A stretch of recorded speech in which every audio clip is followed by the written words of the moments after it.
Bonjour mes amis, aujourd'hui nous allons voir le moteur. Quel moteur? Bon, je pose ça là toujours. Nous allons voir le moteur de la BM. BM, on va voir c'est quoi. Quel BM? BM série 1. C'est du 1.16. On développe une puissance de 116 chevaux. Voilà, tout simplement. Alors, nous pouvons voir que le filtre à air pour ce véhicule, pour la BM, déjà ça c'est pas bien accroché.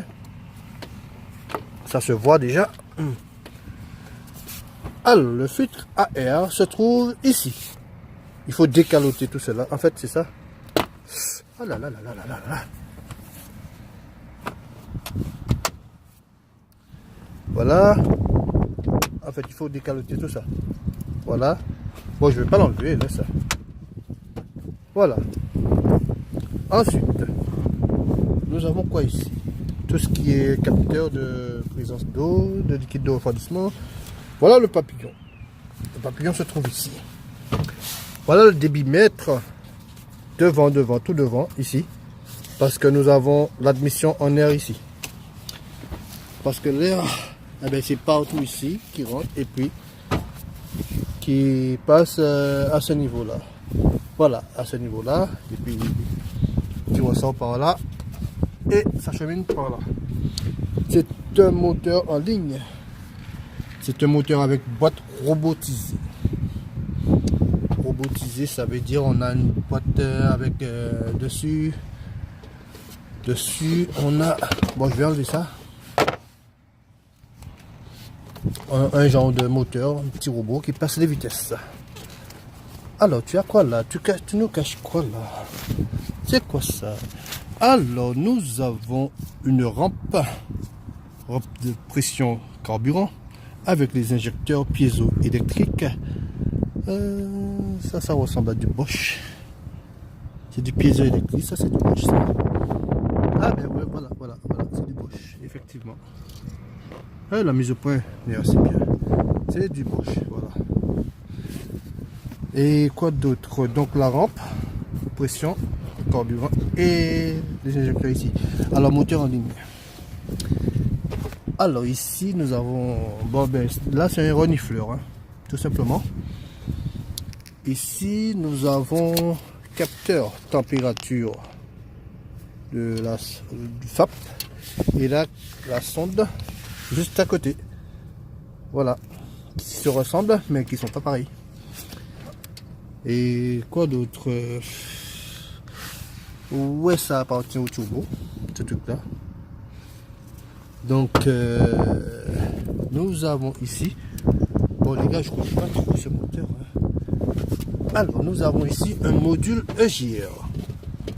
Est-ce que vous savez ce que c'est un module EGR? Je vais faire une vidéo dessus parce que j'ai ça là-bas. Est-ce que je pourrais vous retirer ça pour mieux vous montrer?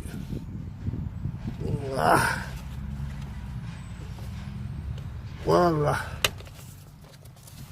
C'est ça, module EGR. Ça veut dire que le GR en lui-même se trouve ici, là, et puis c'est refroidi par l'eau, quoi. Il y a de l'eau qui passe là-dedans.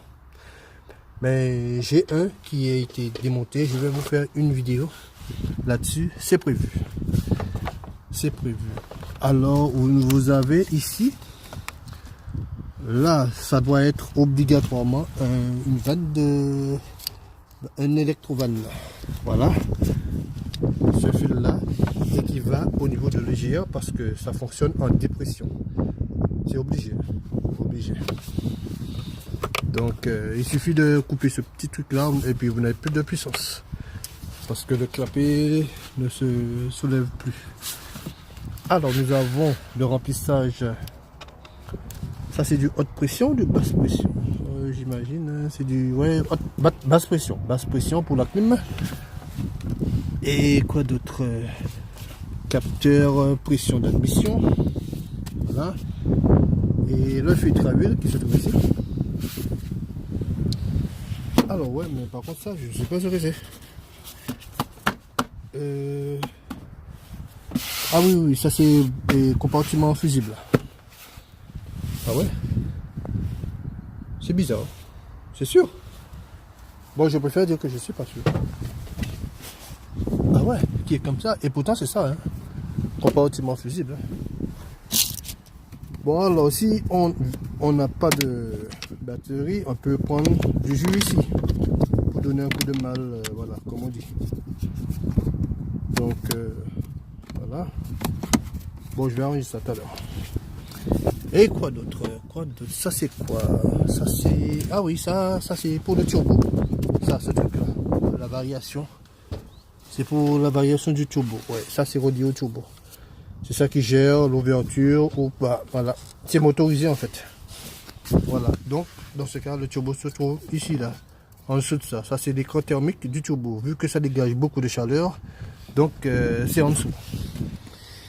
Il y a un écran là aussi, voilà. C'est pour ça aussi, par rapport à la chaleur. Et si vous voyez, et si vous regardez bien, ici il n'y a pas d'écran thermique. Parce que rien ici ne dégage pas autant de chaleur. Voilà, il n'y a pas d'écran. Mais partout ici, il y a l'écran thermique, bouclier thermique si vous préférez aussi. C'est pour le turbo et le FAP aussi là-bas. Tout ça, c'est compartiment chaleur. En haute température, on va dire. Et là, on a tout ce qui est crémaillère, tout ce qui est échangeur. Ça va dans l'échangeur. Ah ouais, la durée d'échangeur est super costaud. Et l'échangeur se trouve ici, en dessous là. Il y a du vent, excusez-moi. Ici, je fais le remplissage de liquide de refroidissement. Bien sûr. Bon, ben c'est du bleu, hein, je vois. Donc, je peux rien dire d'autre. Et là, c'est quoi ça? Ça aussi, c'est un... Bon, j'ai pas imprimé le son. Là. Ça, c'est un croissant.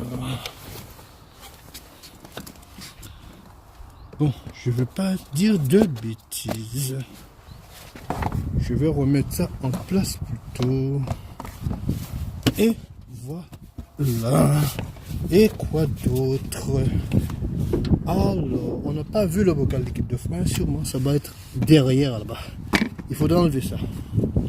Ah, ça sort facilement. Ah, mais voilà. Ah, ben voilà. Bocal d'équipe de frein. Et moteur essuie-glace. Et aussi boîtier ABS. Ben voilà. Pourquoi vous vous cachez comme ça? Bon, restez là. Quoi d'autre? Eh bien, rien d'autre. Alors, n'oubliez pas, bon, pour remplacer les ampoules, c'est là. N'oubliez pas aussi, pour ouvrir le capot, c'est la tirette, c'est 2 reprises, à deux fois. Donc, il y a un système pour ça. Et il y a un capteur fermeture de capot qui se trouve à l'intérieur, ici, là. Ici. Et ici, des deux côtés. Du moment où vous ouvrez, vous avez une alerte qui vous dit attention. Et voilà le remplissage haute pression pour la clim et là capteur de pression.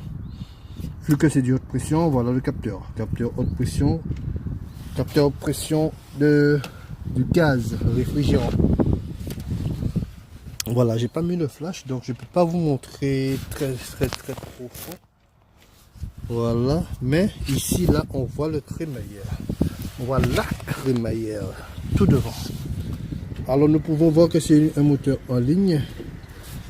Mais c'est bizarre, hein? J'ai pas vu de machin ou... Et c'est une boîte robotisée qui se trouve à l'arrière. Donc robotisée. Bon. Ah, j'avais déjà fermé ça. Donc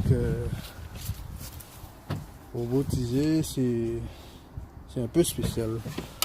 Bon, je vais vérifier si c'est bien fermé. Voilà. Voilà. Alors, nous avons une capacité de 4,7 litres au niveau du caractère. Voilà. carateur d'huile. Et j'ai du 5,30 en C3, la norme. D'accord. Bon, mes amis, je vous dis à bientôt au prochain numéro.